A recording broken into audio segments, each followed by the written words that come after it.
Hello and welcome to Under the Sticks, a podcast brought to you by PRO14 Rugby. My name is Andy McGeady. It is damn good to be back after a little break. We're live on YouTube, Facebook and Twitter, and with me today it is Mr. Sean Holley. How are you? I'm good, and good. It's great to be back. It's been far too long. We've been...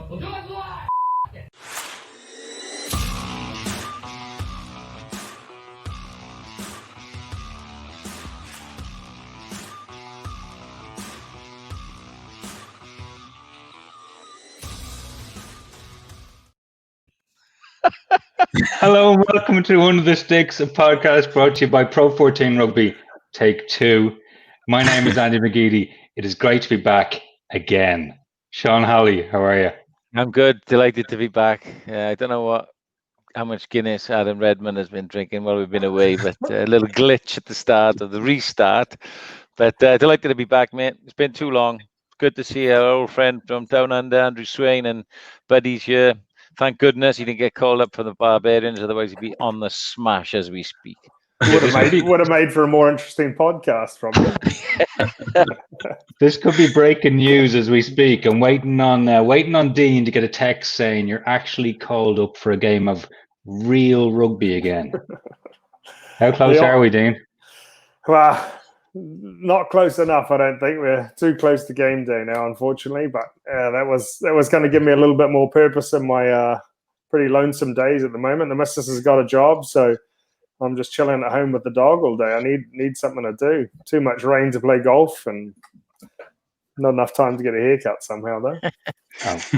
We'll come back to both of those things. Andrew Swaine from Sydney, Australia. How are you? Oh, good, Andy. Yeah, look, things are a little more active down here, I think, than up with you guys. So we're very lucky, but we're going well down at the moment. We've had Test rugby the last couple of weeks. I only just got my breath back. It's pretty crazy. Yeah, it's gonna. We're talking this off air. I know Test rugby here is definitely sneaking up on people a little bit, just with so much else going on. Was it the same down there for the Bledisloe Cup matches? Yeah, a little bit, particularly here in Australia. Excuse me. All the sport has kind of all happened at the same time. So last weekend we had probably the biggest sport in this weekend in Australian history. You had the Bathurst 1000, which is one of the big car races down here, the most famous one. You had all the horse racing. You had the NRL and AFL semi-finals, and you had Test rugby as well. Not to mention Super Netball finals, and it's just all happening at once now at the moment. So I think the fact that the Wallabies were competitive against the All Blacks snuck up on a few people, including the All Blacks. And that was a good thing. So rugby's definitely in the forefront of people's minds down here at the moment. Yes, good. What a Kiwi coach can do to anyone. Yeah, a good Kiwi coach too. The better one, if you believe what they're talking about. So, look, Mr. Holley, you definitely get a haircut. Do you know, I just dived in yesterday and got one, and because I didn't realise in Wales we've been on local authority lockdowns, which are slightly less restricted until Friday. So Friday we go into national lockdown, where you can't get a haircut. So I've got my local, shall we say, which is basically 4 middle-aged women who like to talk and sweep up hair and do a decent enough job for less than a tenner. And that'll do for Holley, you know what I mean? I fraternize that because one of my cousins it works there, so I go along. And you have to have had an appointment. So I just sort of thought, oh no, I need to get a quick cut on the off chance. Put my mask on, went down, battered my eyelids, and they let me in and give me a quick cut. So yeah, I managed to get it done. I haven't had a shave yet, but I've been on telly for a week or two, so I'm back on Monday, so I'll have to spruce up and look my gorgeous self by Monday. Yeah, we're okay here. Buddy, how are you getting on? Because you guys are going into local stuff over there as well, but how are you doing? Yeah, we're all right for now. We're in a medium high kind of risk area where we are in South London, and nothing's changed. It's kind of just wear your masks and keep to the limits of 6. The only real rule that's come in for us recently is you can't socialise with other households indoors, which is a bit of a niggle, but in contrast to a full lockdown, depends what angle you're kind of looking at it from, is a good thing. Everyone's kind of saying that a full lockdown's needed at the moment, so maybe it's not the best thing. But yeah, I'll put my nose in that one. That's where we're going. We're there from tomorrow. So we're recording Wednesday night. As of Wednesday midnight, we're going into lockdown for 6 weeks here in Ireland. Yes, I get my hair cut. Yes, I asked them to take a little bit more off than usual. And you know what? I heard a deadly one. So because loads of the pubs, both sides of the border were having to, get rid of stock, shall we say. There was a barber beside a pub, and the barber queue was stretched alongside the pub. The pub was selling off their pints for £2 a pint. So the lads were going in, would you mind waiting my place, getting the pints, waiting in the queue to get their haircut. Everyone's a winner. It's brilliant. Only in Ireland, though, isn't it? I'm surprised you haven't got pubs where you can get a haircut anyway. I've been to so many places around Ireland. I remember where did I go? I went to Ennis. Brilliant place, Ennis. And you go and around various pubs, and you'll sit in the pub, and all of a sudden the barman will say, would you like some bulbs? I'd be like, bulbs? And they're selling flower bulbs. And then, would you like some shallots or potatoes? They're actually selling stuff in a shop, in a pub. Now, you don't get that in Wales. We've got Tesco's and Spar and Co-op and things like that, and other renowned grocery stores, but you can do that in pubs, Reno. In Ireland, you can. Is that right? Would you like to buy a spanner? Yeah, just make it a tenner with a pint as well. Beautiful. But the thing about Australia is you've got a TAB or a bookies in most pubs in Australia, so that's the danger there. Oh, big time. That's the real danger, particularly on a weekend like the one that we've just seen, where there's sport wall to wall. You could literally spend the 72 hours inside the pub, getting hammered, putting on and getting bets put away, and it would have been a lot of people would have walked out of there with moths flying out of their pockets and wallets, I reckon. Yeah, dangerous combo. So we're going to hit a few things tonight on the pod. We're going to talk about the Guinness PRO14 cranking back into action. We are going to talk about real live international test rugby up here in the Northern Hemisphere, including Six Nations action. Wow. Ian McKinley will drop in later on. He's been a guest in the comments section, buddy, but it's time to get him in for real. You can get your own back. Yeah, I can abuse him live now. So I've seen that Sean doesn't have Paul tonight, so there's got to be some abuse thrown. So I figure we'll get Ian on. He can be the butt of our jokes. No Paul Williams, which he tweeted something in the week that he's now been off the booze for 6 months, which is really good, isn't it? Fair play to him. But he's now addicted to Fanta, cream soda, and Cherryade. That's the only issue with it. Do you know that's why the sponsors are running away from the podcast? It's purely from Paul's soda demands. That's it. It's the new bowl of blue M&Ms is Paul Williams' soda demands. That's it. We'll talk about some of the teams that have been named already. Some of them haven't been. We've got hints of some. Hint. And then there's some of the important stuff, which we have. People want us to talk about the important stuff. Given we have Swaine on, Australia, renowned place for moustache glory. From Emmett Ryan, given we are approaching November, the best moustaches in rugby history. Ooh. From Australia point of view? You can go wherever you want with this. Well, do you remember Tony Shaw? So he's probably late 70s, early 80s Wallabies legend. He was, until recently, the president of Australian Rugby. Looks like Stone Cold Steve Austin a little bit, but back in the day, he had just the little moustache, this one to about here, and then the bald head with the massive comb over that used to sort of float in the breeze when he used to run.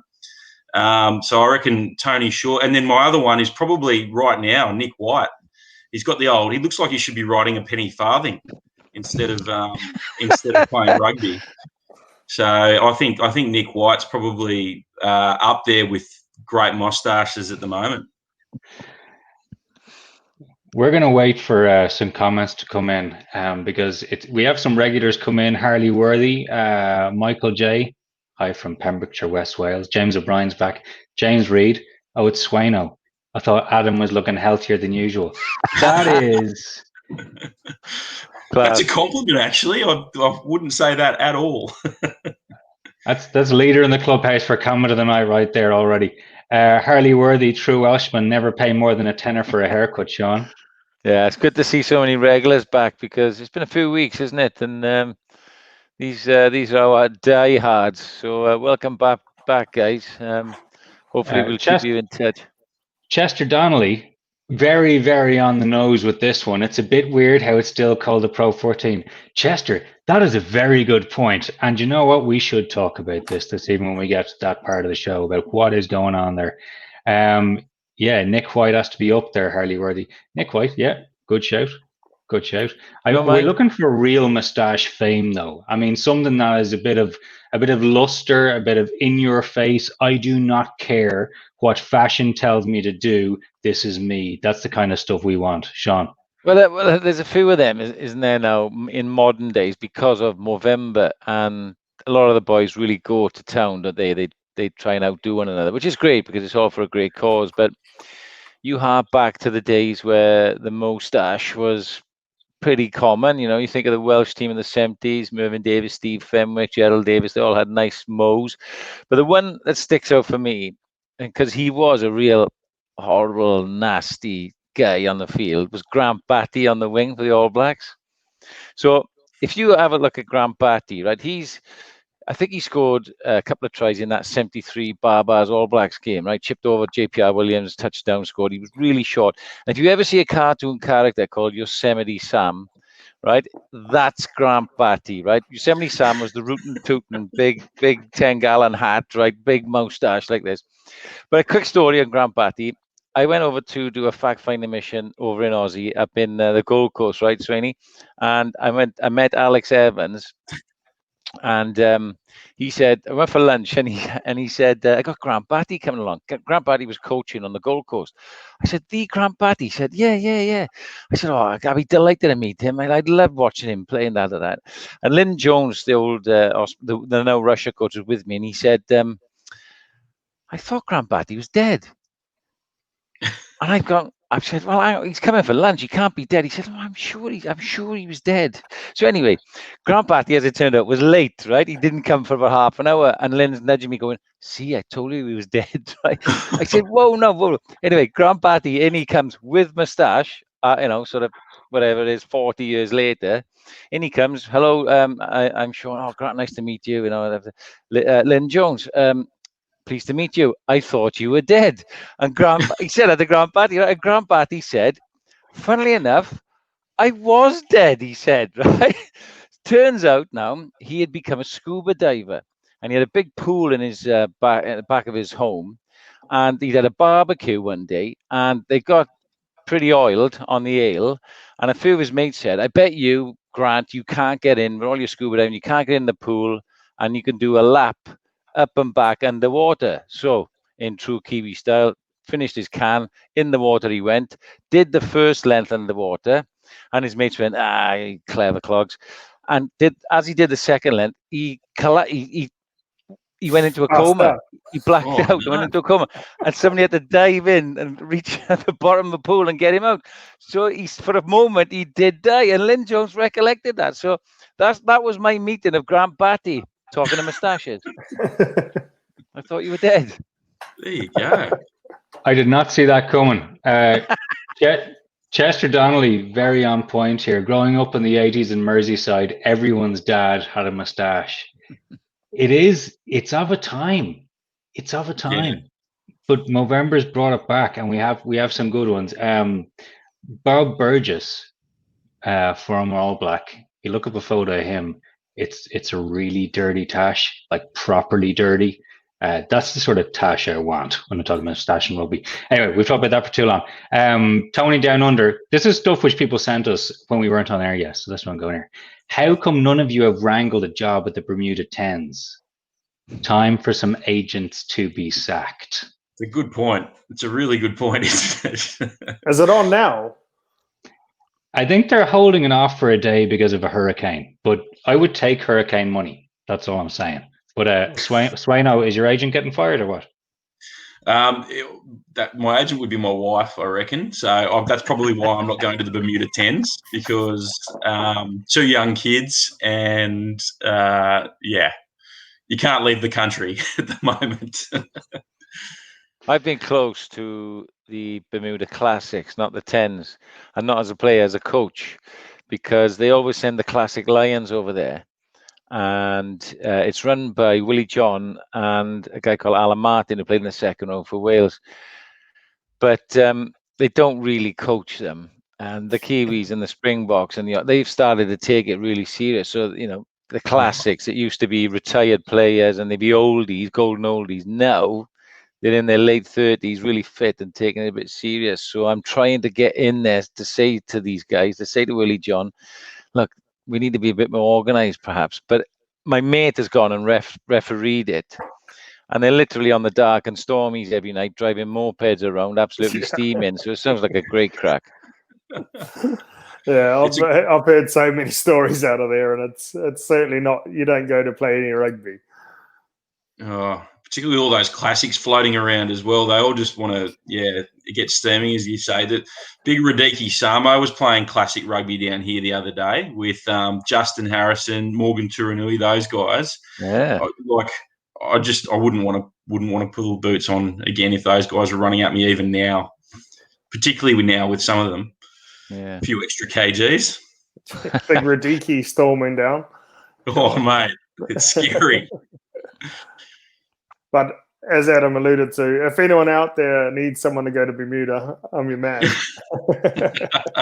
Dean Budd is on standby for any invitational side that's going on around the world.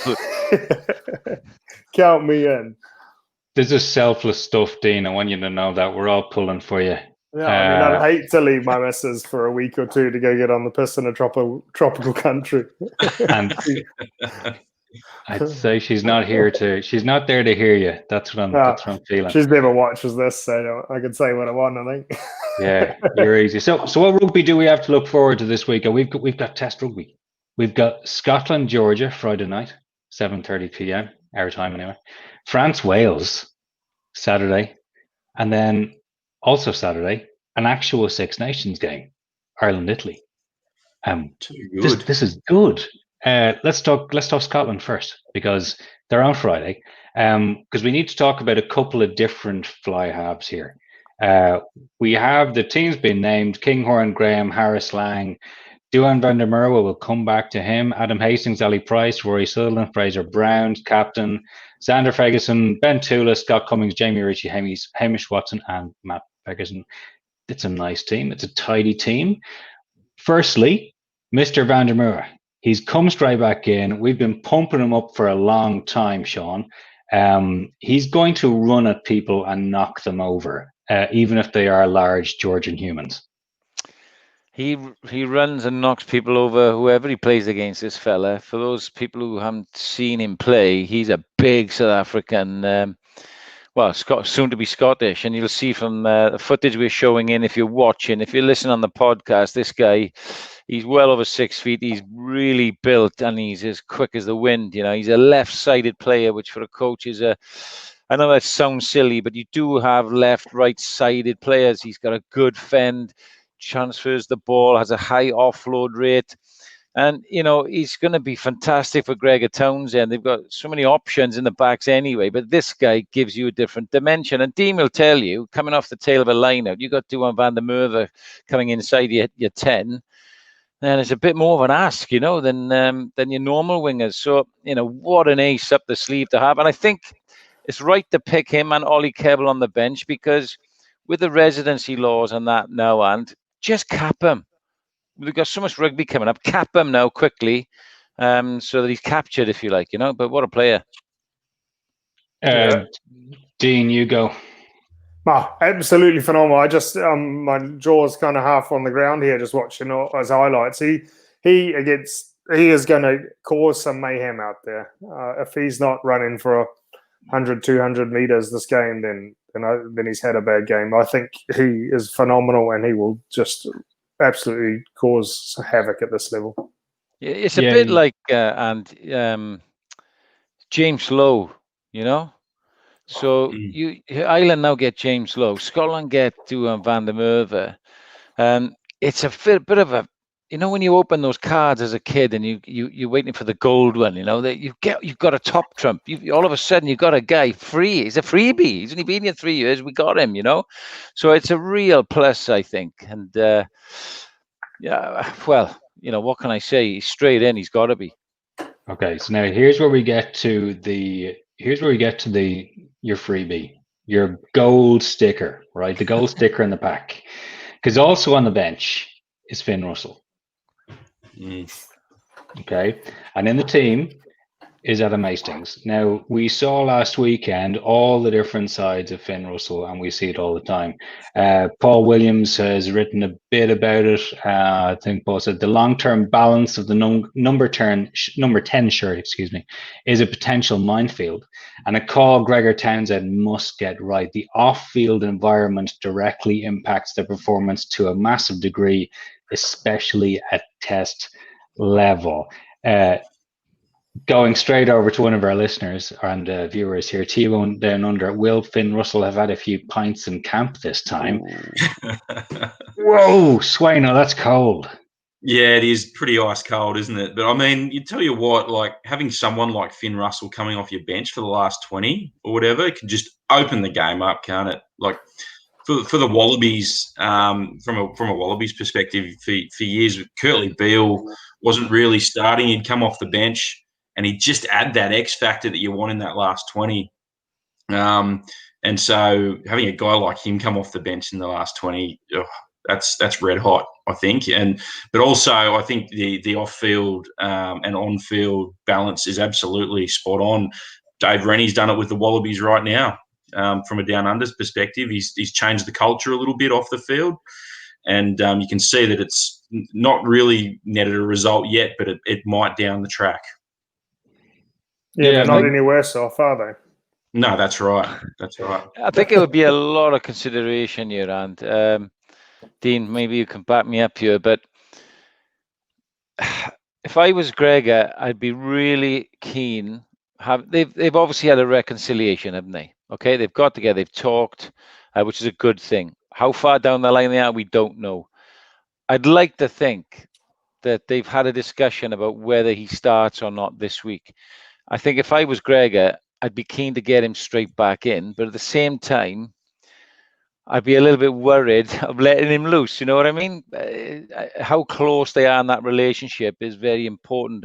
I think he's got one eye on Wales next week. I'd like to think that's the way it's working, and I would be in a similar mindset. Give Adam Hastings, who's been in the shirt, this go. It's Georgia. No disrespects, but it is. And Finn will ease you back into with a view to starting you against Wales next week. That's the way I'm hoping it's going to go. If it's anything other than that, Dean, like, see, you've been a naughty boy, so you're only on the bench, it could spell disaster.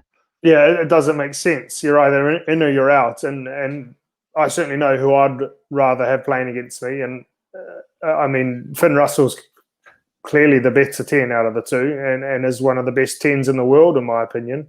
He's phenomenal. So if they've reconciled their differences, then, yeah, he's got to be the 10 going forward. But if you just kind of halfway house him and leave him on the bench and you know, he doesn't really know where he stands, he's going to be potentially a bit of a poison pill for the environment, because that doesn't make sense for anyone. Everyone on the team always knows who the best players and who deserves to be out there. So, yeah, I hope, Sean, yeah, you're spot on. If they've got the intentions to bring him back to start for Wales, that's the right thing to do, because he's absolutely, as you see, every highlights reel on Instagram, Twitter, or whatever, it's Finn Russell doing something magic every week, and that just shows his talent.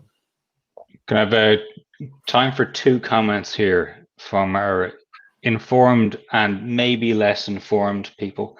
From the informed person, here's a good one. James O'Brien, Caleb Clark versus Duan van der Merwe. Who runs through who? Oh, God. Okay, quick fire round here. Swaine, I'll go. Caleb Clark runs through him. Watched him as an 18-year-old 2 years ago win MVP of the Brisbane Tens and thought this kid's going to be a star, and he hasn't let us down, has he? What about the shorts? They hardly fit over his thighs. Yeah, pretty good pedigree, isn't it? Ronnie Clark as a dad. But I think this is like asking Batman or Superman. Over to you, buddy. Yeah, I'll have to go Caleb Clark. I had loads to do with the Ronnie when I was coming through the academy in Auckland. And so not that I've ever met Caleb or anything like that, but I really feel, something a little bit special to him and to see what he's done and see what he's achieved.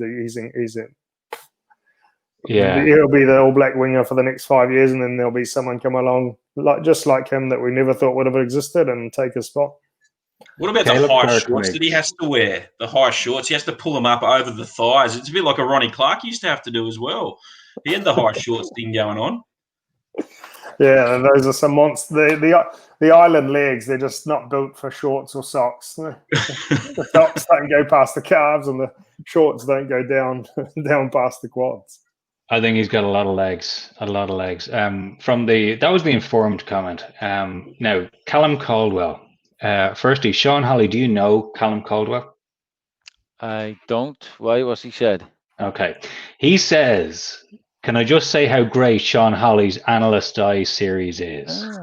It's content like that, which rugby has previously been lacking. It's really got me more invested in watching all teams, not just Scots. No, I'd like to think that isn't one of my mates who's put a dummy profile up as Callum Caldwell, because none of my mates would have the intelligence to think of a name as good as Callum Caldwell. I'm assuming Callum's Scottish, but it's really kind of you if it's genuine, and it's not just mine. It's a credit to Adam Redmond and I were in long discussions, and Murray Kinsella. And we put a lot of time and effort in, along with the stats guys at Pro14.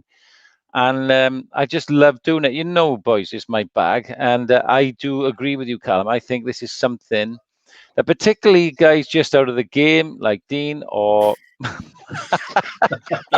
my mates Archab, or the more discerning viewer who are looking for something a little bit. Because let's face it, you watch some of the, some of the American sports, the NFL, and some of the analysis and the stats is available to us.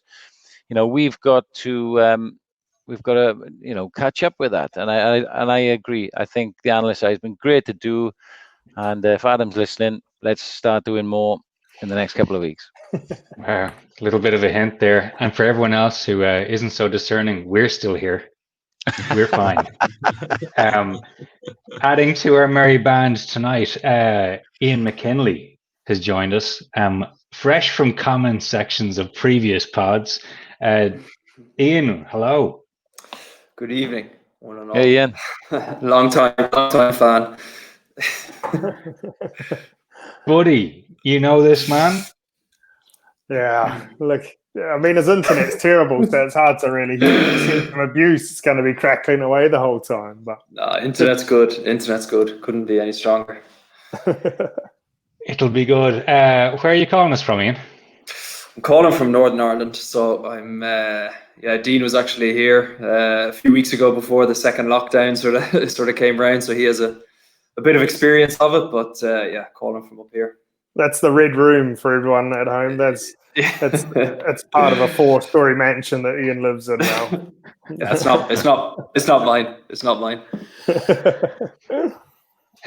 Will we touch on France, Wales very quickly before we get to the Ireland stuff? Sean? Well, very quickly. There's been a lot of hoo-ha about this because France were apparently going to put out Pro D2 players and under 20s because they didn't want to bring their guys back in just yet, and the clubs wouldn't release them because of rugby's going on. That seems to have gone away. Wales have been in camp in the Vale Resort in a bubble There's been some issues there because the Welsh government weren't happy about that, but that's been resolved. The bottom line is, we've got a friendly match and both teams need it. They need to get something on for the bigger games that are coming up. What will it be like? It'll be a very rusty one, I think. Wales, I hope, will go as strong as possible in preparation for the Scotland game the week after, because we need to beat Scotland. Otherwise, we end up with 1 win out of 5 in the Six Nations. As for France, who knows? Oh, Italy's a chance. Jones as well. Alan Wynne-Jones with the Test record. Does he equals the Test record? Yeah, I think so. Yeah, I mean, Al's just got to play now every game until he retires. Let's face it, he's got to. Yeah, if we keep getting locked down, there could be 2 games a year for the next few years. I reckon you could manage it. Well, in fairness, that is what Dean did for his last couple of years. So it can prolong careers. Monday to Thursday, just on the bike next to the field. Yeah, that old trick. So we have an Ireland team. We think we might have an Italy team, but we do have an Ireland team. Jacob Stockdale is a fullback. That's a bit of news. We've got a couple of new caps around the place. Will Connors at 7 we're going to talk about. Tyburn, not a new cap, but interesting to see him in there starting with Ryan. And Keenan on the wing. It's good to see him in. He's been in a cracking form for Leinster, a real sparky player. If anyone outside Ireland who hasn't seen him play. Sean, I'm going to poke you again here on Will Connors because we have some tape, okay? And we know you've talked about him recently, and we know you're a fan. Yeah, there's a lot of fans out there. He's come up the rails. I mean, Ian will know a lot more about him as well. But this guy has just been producing performances for Leinster after the restart, and since he's just got a brilliant tackle technique. It's back to the low chop, which is, with the new regulations, he's able to get away really quickly. We did this on the Analyst's Eye, and, his technique is excellent. He goes really low and chops down. It allows the other Leinster guys. And as we know, Leinster, they don't really go hard over the ball. They fill the field, but he affords that opportunity for second hits and for Jackals to come in. He's more than this as well, by the way. He's a bit of a wrecking ball. Very intelligent support player, carries. He's a very smart player. So you'll see him here now. He comes in as a secondary and he rips the ball out. It's just little things like this that has caught the eye, obviously, of Andy Farrell, and he's been consistent. And along with Caelan Doris, selected as well. I think it's brilliant to see. And Ireland have a load of these fellas. I hope he goes well. I think he's an international animal, boys. I really do, along with Caelan Doris. And Italy will have their hands full with these two, although they are still quite raw. So, but it just shows the depth they've got in Leinster, as we always talk about. Yeah, I think if you've got someone to leave out of the squad like Josh van der Fleer, that sort of speaks volumes, as you're saying, Sean, the strength and depth. So, but it is test match experience for him. It is a young back row with the two of those guys, and I think if you look at the back row they'll be going up against in what you would probably imagine being Seb, Negri, Polledri and Swaine is probably going to be the back row if you're to go on form. That's a good competition for them. Yeah, are we surprised to see Doris at 6 and Stander at 8, Ian? Or, do you think that's something that might even change during the game? It could change during the game, but I think Stander, such a force at Munster, that is his position. So I think that is probably where he performs best, and it probably gives a bit more of a balance to the back row and takes a bit more responsibility off Caelan if he was there at 8. We've another out half to talk about when we get into talking about Italian rugby. Okay, so we've got one on the pod. Talk to me about Paolo Garbisi. Yeah, he's a lot better than me. So that's the first thing to be said. Some things easily done, mate. Exactly. Yeah.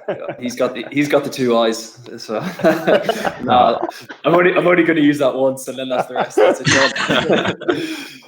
He's Paolo is very well thought of, and coming up through the ranks in Italy, he's always sort of been had a leadership role, and he was captain of the 20s last year. So I think people were, watching the first couple of games would have seen how well he played. And I think for a young lad of 20, just has a very mature head on him and makes good decisions at the correct time, which is, half the battle. And he's talented to do anything to kick, tackle and run. So, it's good competition for Tommy Allen, who's been there for so many years and been a quality player. So it'll be interesting to see how that goes and what way Franco will pick the team. Yeah, again, Paul Williams, who's not here tonight and is being followed by a Russian spy near you.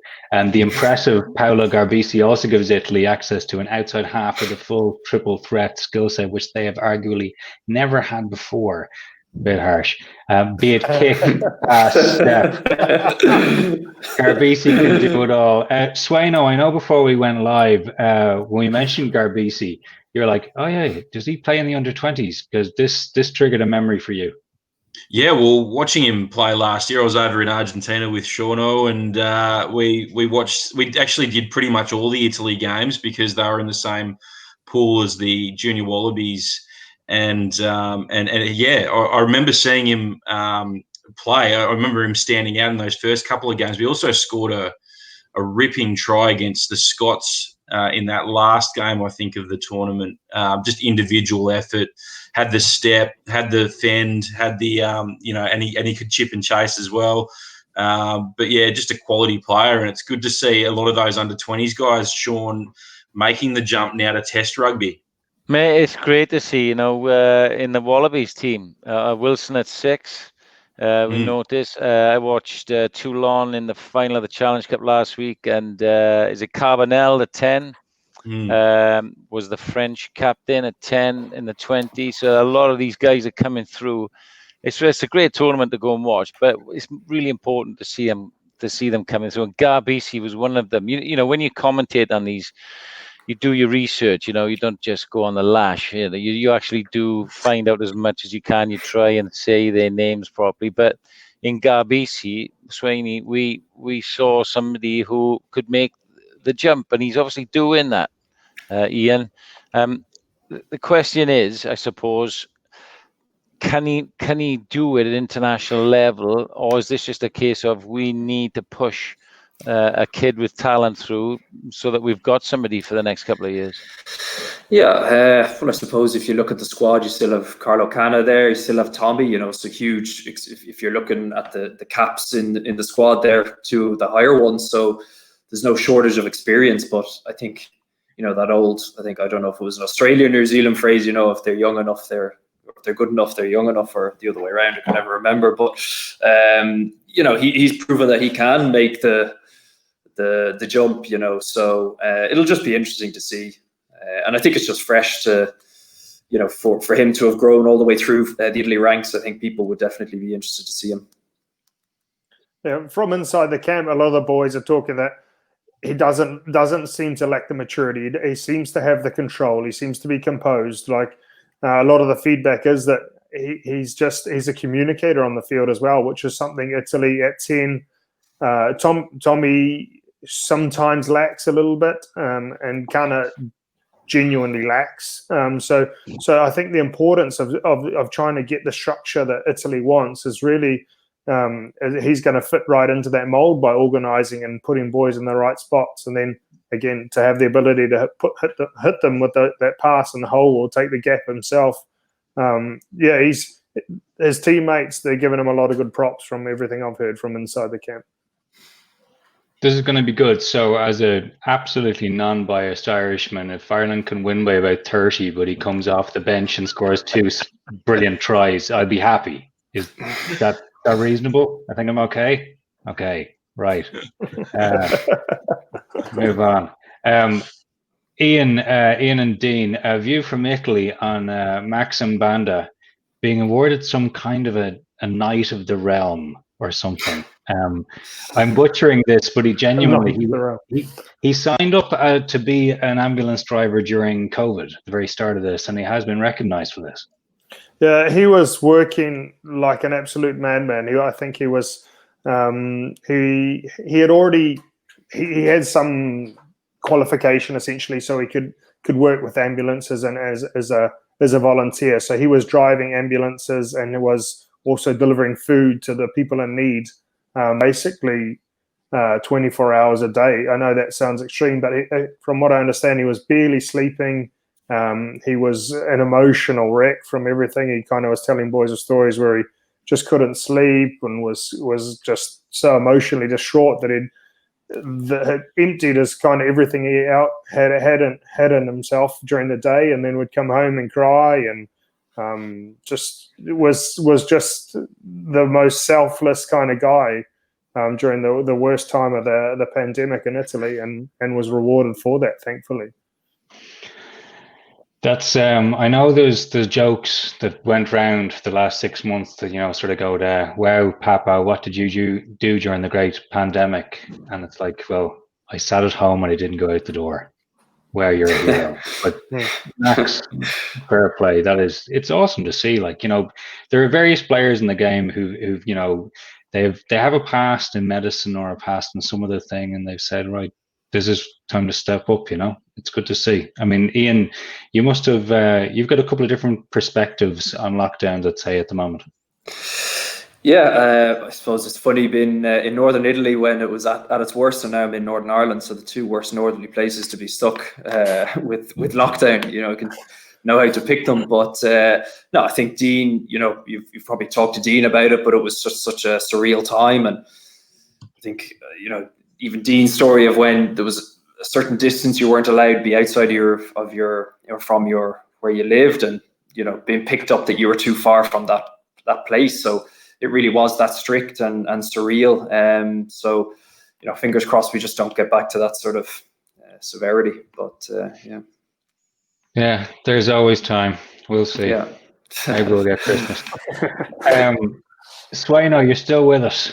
We're going to be talking Pro14 very, very soon. So that's your trigger to either continue not minding your children.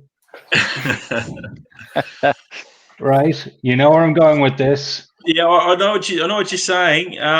Look, I'm happy to. I'd love to learn a little bit more about the Pro14. It's hard to get vision of it down here, apart from on the Pro14 site. So that's all I've really been able to watch. So look, I'd love to contribute where I can, if I can. So this is where I'm going to get Adam to write you a note apologizing for your absence for the next 20 minutes, right? Sure. So we have Guinness Pro14 Rugby back. We're kind of interlacing among other games. Leinster Zebre Friday, Benetton Scarlets Friday, Ospreys Glasgow Saturday, Ulster Dragons Sunday, Edinburgh Sunday, and we have Monday Rugby now. Munster Cardiff, top of the table clash Monday. Sean, are you working this weekend? I'm working Monday, but I'm working on the BBC Scrum 5, so that'll be a roundup of all the games. So I'll be pretty busy doing all the analysis over the weekend.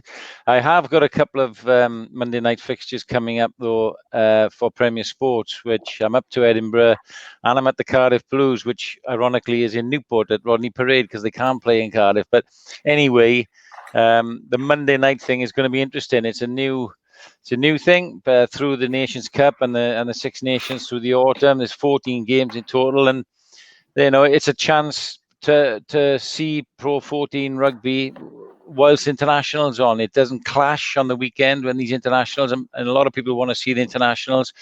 Allows the broadcasters a bit more exposure, and it avoids sort of short turnarounds for the Guinness Pro14 because we've got a lot of fixtures to cram in. So I'm quite excited about it, and to be honest, I think it lengthens the weekend for us rugby aficionados. There's a lot more for us to watch. And what else are we going to do on a Monday night in lockdown? Can I just say, we've had Monday night football here for years with Rugby League, and we've played a few NRC games during the week as well. We've had Thursday night and Monday night rugby. Love it. It's the best. It just means the weekend goes longer.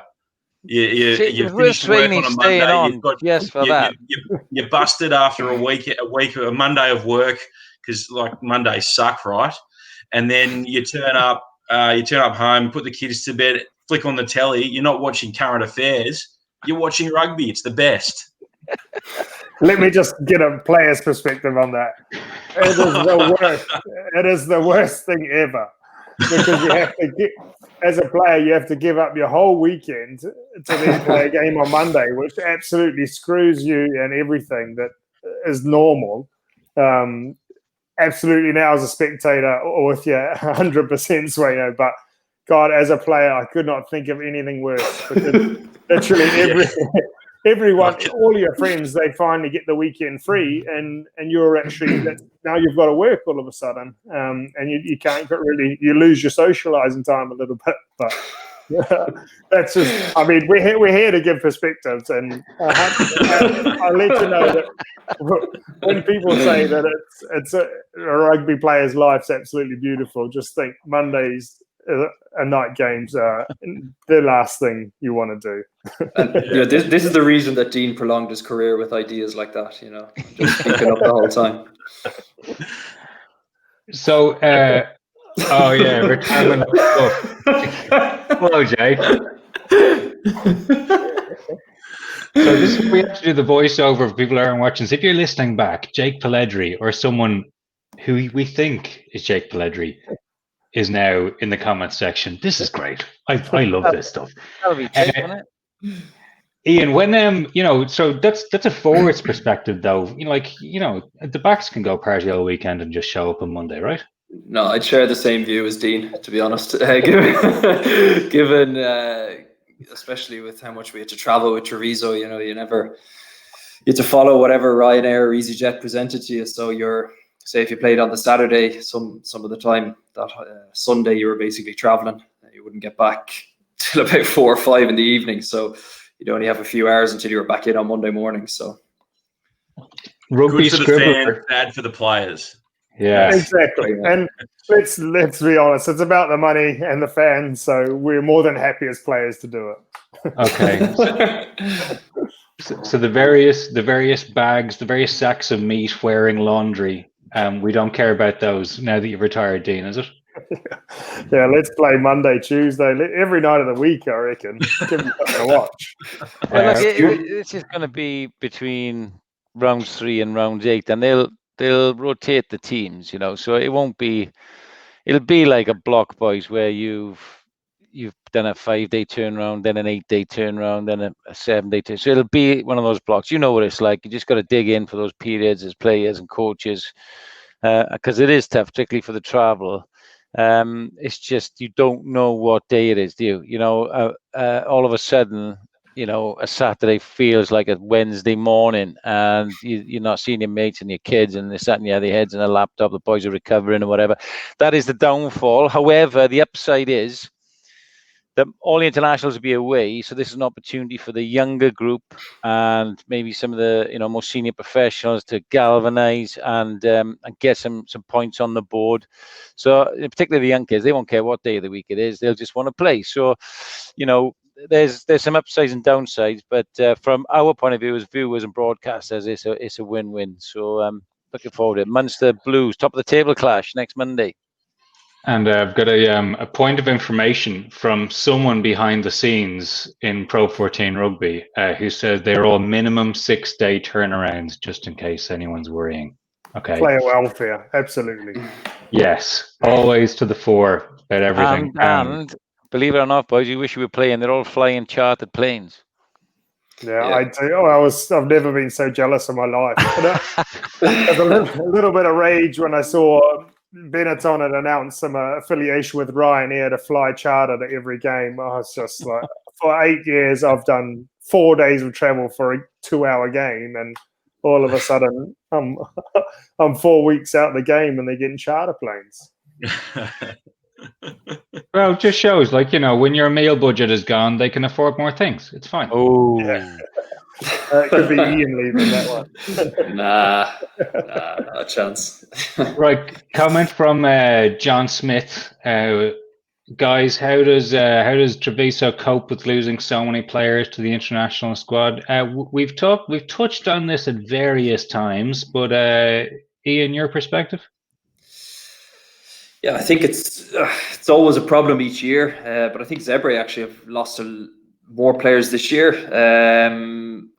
I think Is that because they're better? No, absolutely not. No, I'm not gonna. I won't sit on the fence on that. I think, less said about it, the better. But no, it definitely has a huge impact.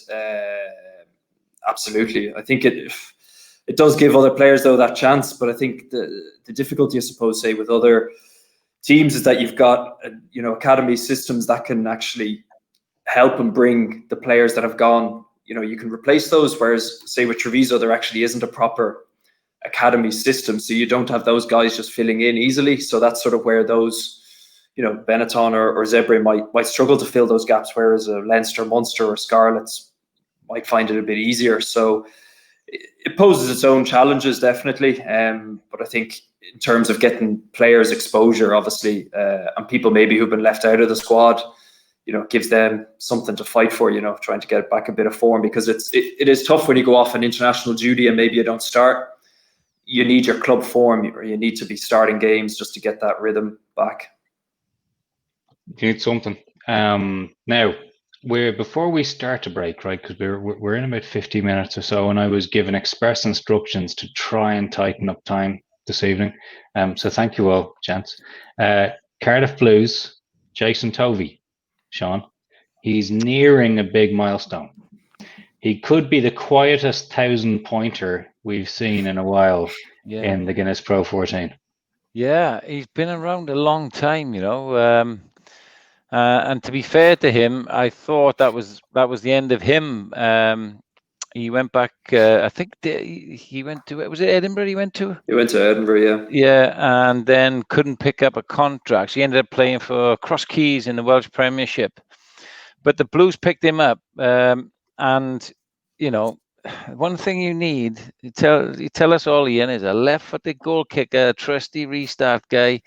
An experienced player in your group in this position is vital, because you never know when you're going to get an injury, a loss of form.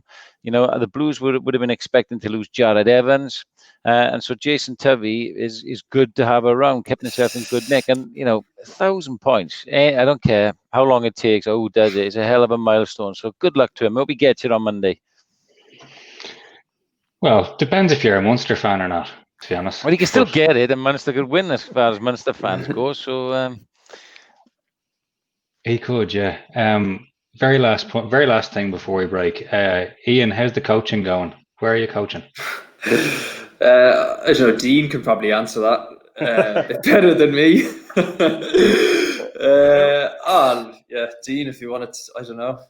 I've forgotten the name of the club. I went up there and watched the game, and there's some coaching that needs to be done. I'll tell you that. I think. Yeah, we had a 63-17 drubbing, which was not good. But you're talking about guys that maybe heading into the warm up or still having a beer in their hands. So no, it's been good, and they rip the piss out of you, which is always good. Makes you feel welcome. So no, it's definitely enjoyable.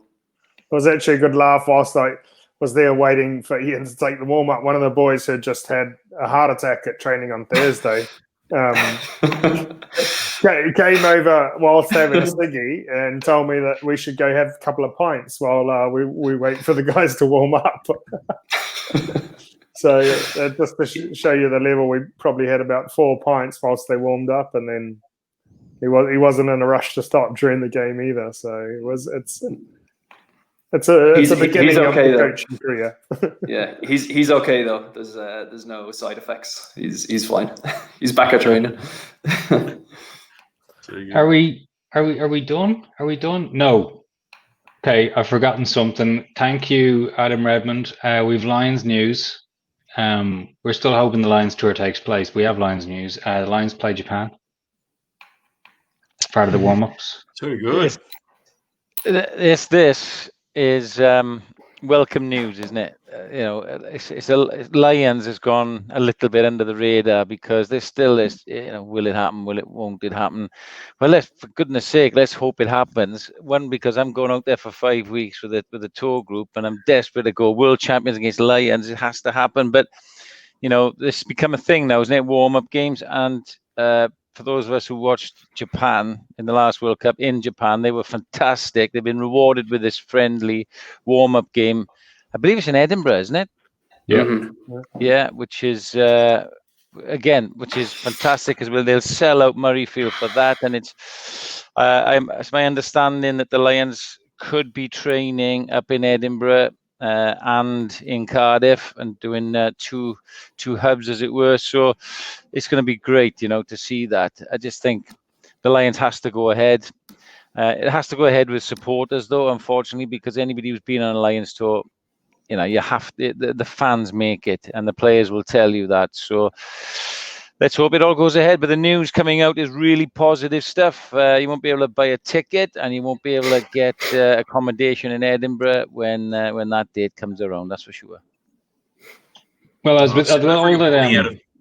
Sorry, I was just going to say, South Africa pulling out of the Rugby Championship was really punishing for us down here. It sucks. But I mean, you understand the reasons why. But now they're not going to play a Test match until they take on the Lions, the world champions, against the Lions. It's going to be very interesting. But yeah, Japan playing against the Lions, that's awesome. What a reward for Japanese rugby as well. Mm. It's a bit of a reward. There's something we didn't touch on. I wrote this down earlier. We mentioned on the top of the show, and the commenter brought it in, said it's still the Pro 14, but we only have 12 teams right now. Sean? Well, the double whammy of that is, if 4 South African teams come in, we will then be the Pro 14 with 16 teams. Are you confirming this on the pod? No, is Adam jumping up and down no, somewhere? I'm not confirming. It's been muted that 4 South African teams may join the Guinness Pro 14. Yeah, it is strange, isn't it? But I don't know. You're asking the wrong guy. I just work here. It's my first day. We will talk about this in more depth on an upcoming show, because we're going to get someone in from South Africa to give us a view from the ground there to say, look, how does this feel? Because do you know what? If you're South African and you're a rugby fan, and say you're a Cheetahs fan, this probably feels really odd. So we're going to get a view from the ground in the next couple of weeks. We'll do it properly, like we like to do. I think we will call it there for this evening. Gents, thank you very much. Thank you to Andrew Swaine. Very early morning start. Yeah, it was good. Thank you, Ian McKinley. No worries. Of the Red My background. pleasure. Thank you, Dean Budd. Thank you, Sean Holley. Thank you, Adam Redmond in the background. Good luck, Paul Williams, wherever you are tonight. And thank you, all of you. Give us some time in the comments section or listening back later. That was Under the Sticks. Good to be back. My name's Andy McGeady. We'll talk to you soon.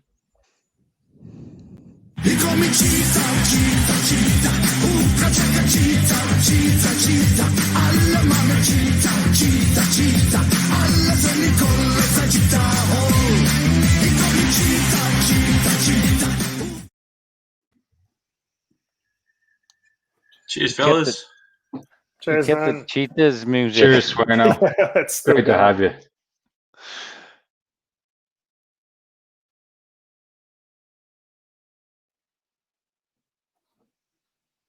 I don't know what's going on there. Maybe we're still live. Let's